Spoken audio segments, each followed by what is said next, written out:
So I'm sure it'll do amazing. Have you ever thought of?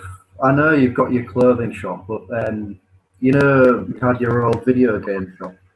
Yeah. Before you actually opened this clothing shop, did you ever consider just going down the avenue and just opening up another video game shop? You sort of reopening the old one that you had, or we've kind of been there and done it, really. Yeah. And what I do is essentially what my videos are about. My job, if you like, is kind of morphed into that. And this business is more for Andrea. That's her passion, is the clothing, really. Yeah. And we don't really want to be tied to it either. The idea is still that we'll get it to a point where we can staff it, but it's a long way off that, to be honest. Yeah. Got to turn over a lot more to pay someone. But yeah, I do miss the game shop, and I think I would happily go back to it, but it needs more than me to run it, and Andrea's not, you know. But yeah, there's so much money in that. I mean, we made an absolute killing when we had that shop, and it set us up for life. Yeah, I mean, that's my dream, is to open up a shop one day, and just, I don't know, because reselling is what I want to sort of do, which is, you know, Amazon and eBay, and I'll always do that. But I've always had the sort of passion to sort of build up something else. I don't know quite what it is yet, but I mean, it's something to do with entrepreneurial activities and building something up that's my own. But you know, I'm 21. You know, got a long time yet to figure out what that is, as well as just keep myself going. Yeah, absolutely. I share that exact same passion, that want to create something, and that's what it's all about for me. It's creating a new thing, and that's all I've ever done, is just evolve what I do. Yeah. And bored with it and create something else and add that on and do something else. But yeah, I mean, there's still loads and loads of money in the used game market. I still get the insider trade magazines, and the used boxed game market in the UK apparently went up.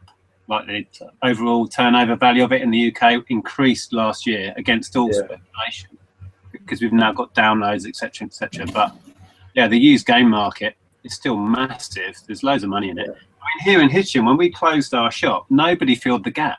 There's this massive gap in Hitchin. I'm not saying you should come to Hitchin and do it, but it's just mad that nobody really plugged the hole that we left when we closed it down.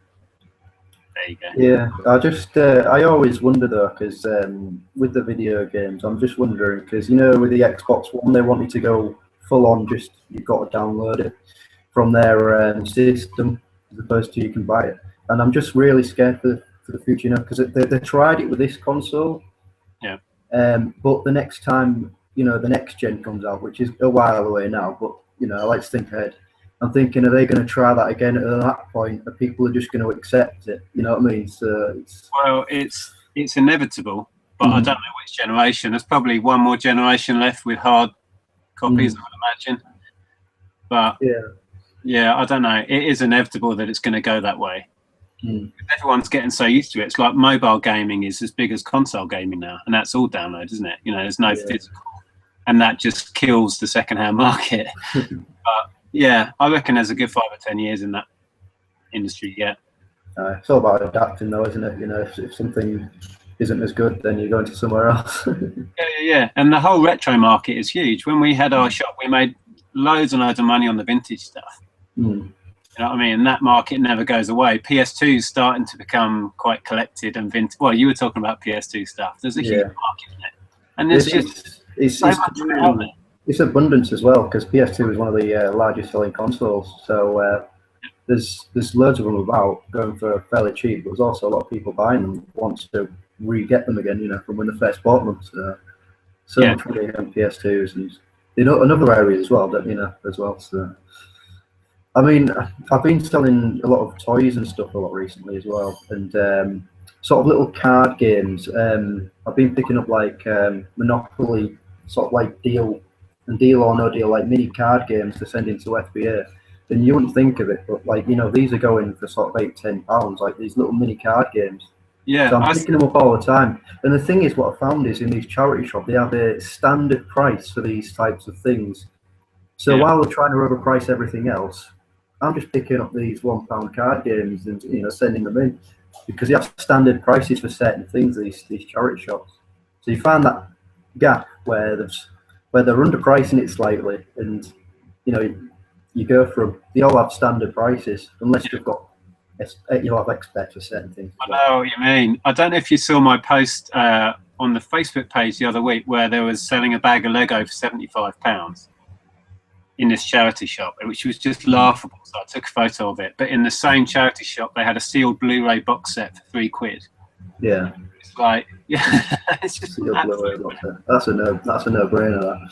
Yeah. Funny you should say about card games, because in my last shipment I sent up 4 or 5. Like there was a spin-off of Uno, and there was a Boggle card game, and a little Mensa quiz pack thing.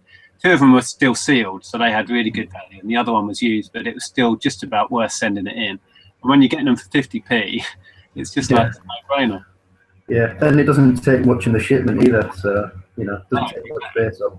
Yes, and there's very little handling fees and all of that, and packing fees or whatever they call it. It works out quite well. Are you still sending your stuff up and getting Amazon to label everything? Are you still not bothering with the labeling? Yeah, I mean, I probably should label it myself. Like, it's probably a good thing to do that, because then at least you're checking over every item. Although, I don't know what it is. I just like to just pack it all up in the box, making sure it's all secure. Just let them label it. And I know it takes an extra few days for it to go active. Probably quite lazy, but I don't know. I just want to get on to the next shipment, to be honest. No, I know what you mean. And the thing is, with everything we do, we get into a habit, don't we? We get into a comfortable system, and it's so hard to change what we do. Yeah. That's exactly what it is. I still don't use labels for my addresses on my eBay packages, and people message me, "Why do you sellotape it on?" It's just like, it's what I do. I've been doing it for years. I do it in my sleep. Yeah. Certain habits, yeah. Yeah, but I quite enjoy. I said in one of my FBA videos, I quite enjoy the whole procedure now of labeling and putting a box together. It's really quite satisfying. And then you buy when the UPS guy turns up. So, it's eBay does have its perks as well, but I just find that it's just so much more convenient to do all the work on the front end of it. So you're just sticking everything in the box, and then you're forgetting about it. Really, I mean, if it sells, you're getting your money. You don't have to do anything. It's just so good. Like, do you monitor prices much? Do you go in and adjust prices, or see why things aren't shifting, or you just literally leave it and see what happens? Yeah, I do actually. I don't use. Oh. Right. Yeah, I do. I don't use any of these things like reprices or do you have a repricer at all, or? No, I just manually go in and have a look. Yeah, I do. I check the competitors. I think it pays to go in and look at it yourself, because you can actually see exactly what's going on, and you can even check how many. What I like to do is, if somebody's undercut me and they're FBA or whatever, only by a few pence, you can go into there, click on it, put it in your basket, and then try and buy 50 or whatever. It'll tell you literally how many they've got, because it will say this seller only has 25 or whatever. Then you can judge from that, do I want to wait for 25 of his to sell out? Or do I want to cut him by a couple of pence? If he's only got one, just ignore him, put your price up or whatever. Just let him have a cheap sale. Let him sell out, yeah. But with a repricer, it's only going to go on price. So, it might jump your price right down when you really don't need to, because I only have one in stock. You know what I mean? So I think it's much better to go in and judge it on really what's going on, because a computer can't think outside the box like we can, I think for me it also depends how many other FBA sellers there are on the item. If there's just one other person, then it's like, if someone wants to undercut me, just whatever, I'll just wait, it's fine. Honestly.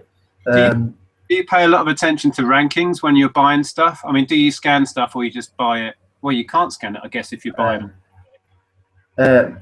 I just when I'm buying lots off eBay, I'm just sort of I have like a standard price of what I pay for a video game. So if there's 50 video games, so to speak, or a certain console, I maybe have a standard price of saying, I'll just pay 50p each. And then overall, when I start listing them, I'm making a lot of profit out of that. Because I don't want to really, if it's a massive lot, I don't really want to go through every single item to price it. So I'll just put like an average of what I'm willing to pay, and do it that way. If that makes sense. Yeah, I guess so. The trouble with PS2 is, I mean, going back to my days at the shop, a lot of it's absolute dross. Don't you find you end up with a stack of FIFA that you can't do? Yeah, you do get quite a few games that are just they're not even worth the dust they're collecting, really. You know. Yeah, but you can But use the spare cases. They're always handy.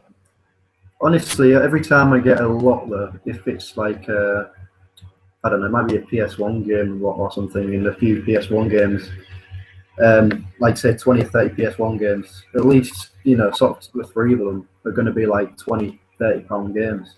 Yeah. And I might just pay 60 quid for the lot or whatever, I don't know. It depends, because I might actually add a little bit extra because I know the games are worth a certain amount. Yeah. And, you know, it just works out because I can just sell a couple of the accessories, a few of the games, and then I've made my money back, and then the rest is just pure profit. That's what's so good about lots. Find some right gems. The coloured controllers are go for a lot as well for any console. Yeah. You know? Yeah, the pink PS2 ones I used to sell for silly money. I don't know if they still go. Yeah, I think it's the silver PS2s as well. They go for a lot. And Right. the blue PS2 controller, they've got two of them. I think they're like 25, £30 on Amazon. Just blue PS2. If you just get the ones that are just different colours, you know, they sell. You know, have you heard of Michael Pierce? He's in the US and he does basically what I do. Well, he did it before me, but which is just literally his own business model. He's buy eBay lots, so it doesn't have to be video games. It can be anything. You know, and new and sealed toys, etc. Buy lots, stick them on Amazon FBA, and they just keep doing things that way. So it's literally you can just be sat at his computer, and that's it. And he does it that way. I mean, everyone's got different business models. You know, they like to source from charity shops. I do that sometimes. Like to go to car boot sales as you do. And you know, for me, I'm sort of an orthodox in the way that I like to do things because I have to be because I don't have the car. So I've got to adapt my certain techniques. I think the key is if you've got a kind of entrepreneurial mind, you can find a way to create your own sort of business model, if you like. I mean, I've bought off Amazon and sold back on Amazon. I bought off Amazon and sold on eBay. I bought on eBay and sold on Amazon. And you know, there's so many ways of doing it. I've bought. There's ways on Amazon where they have. If you look into it, they've got the same product quite often with several listings, and you'll find that one of them has a really good ranking and the others just sit there because they've got really high rankings. People compete. Price goes down and down. I've just bought off those and then chucked it back on a different, same product, same everything, and it's just like you just got to think for yourself, really. I think this is the key, and I keep trying to say to people, yeah, watch my videos, watch your videos, but don't copy Tom, don't copy myself.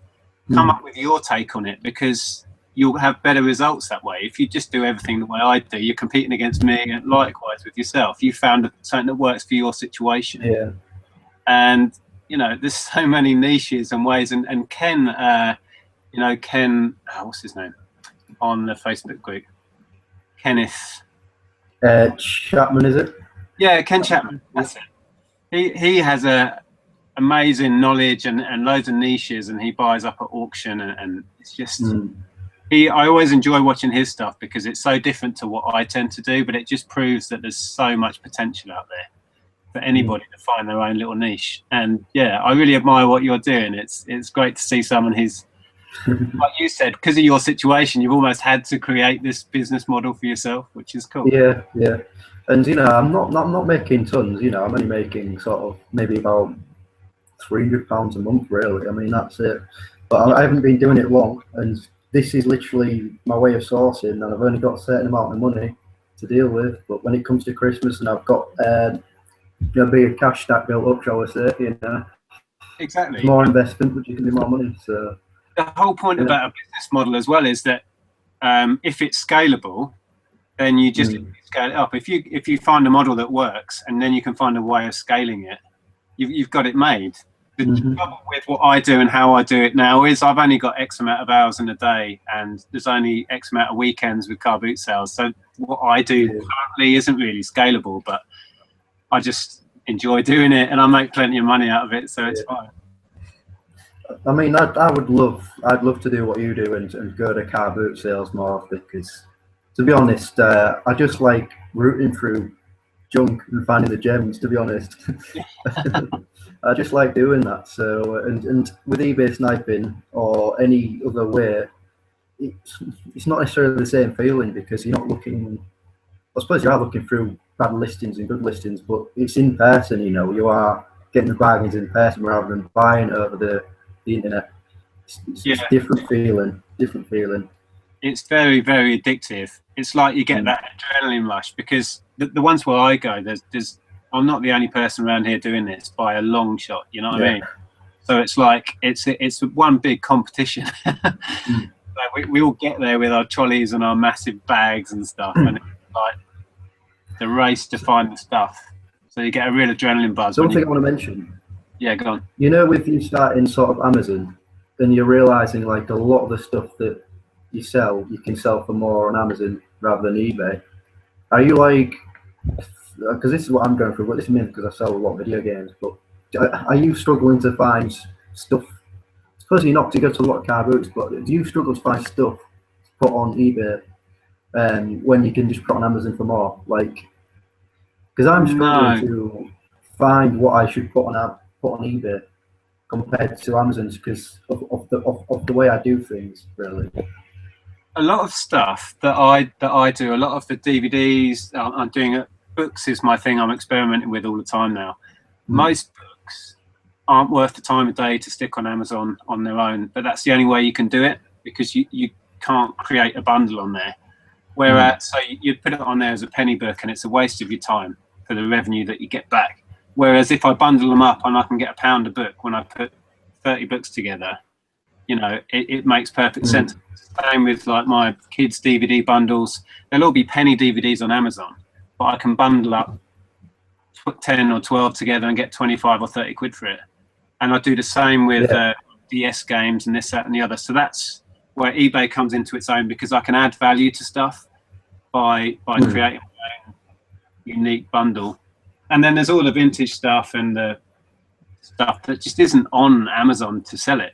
And I know you can create your own listing, but it's not worth my time to create a listing on there for one item when I, can do it on eBay quicker. So yeah, I'm not running out of stuff to list on eBay. I think what I'm going to need to do with eBay is because I've got what I'm doing on Amazon and a lot of stock I get in is suitable for Amazon. I can pretty much majority of it's all going to go on there, majority of it, unless it's the dregs.